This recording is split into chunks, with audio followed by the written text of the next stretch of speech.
Hey guys, it's JP, and today I'm going to go over how to strengthen the calf muscles, especially for novice runners. This is a bit of a different video than what I have previously made. Instead of going over the role of the calves, I wanted to focus more on simple ways to strengthen the calves to prepare them for running. Some of these concepts come from working with people with Achilles tendinopathy. However, this advice can be useful to those starting to learn how to strengthen their calves to improve their running performance. Before I get into these exercises, I just want to give a shout out to District Track Club for working with me to make these videos for you guys. Now, the first exercise I will go over is toe walking. This is considered an isometric contraction where the muscle activates but no movement of the muscle takes place.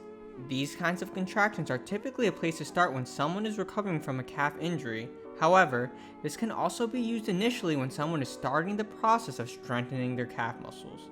It could also give an opportunity to learn how to land on the balls of the feet and not grip from the toes.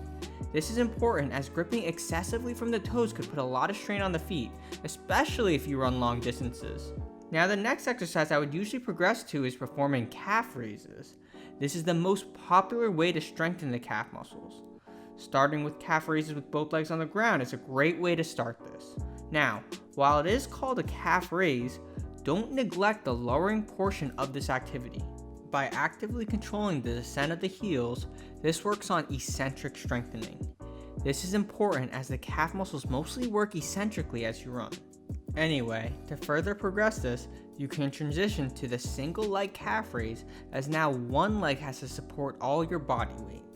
Now, people usually stop there, but there is one more progression that should be incorporated more in their calf strengthening program. This involves calf raises on an elevated surface. This can be done on any elevated surface like a step or a curb. Doing this further challenges the calf muscles as it has to go through more movement range as well as incorporate a motor control component. This may help allow for a smooth distribution of force whether you are pushing off the ground or absorbing force as the foot lands. Another reason you should think about incorporating this variation is due to the way the calf muscles produce force as you run. During running, developing peak force from the calf muscles usually begins in a slightly dorsiflexed position at the ankles. Now, let's go over basic guidelines to why you should incorporate weights. Remember that we need to challenge the calf muscles enough where this produces a stimulus to make them stronger and improve peak force generated as you push off the ground. This is actually a problem that most runners face. People typically don't challenge the calf muscles enough when strength training, as these muscles need to be prepared to absorb and produce large amounts of force far beyond your own body weight.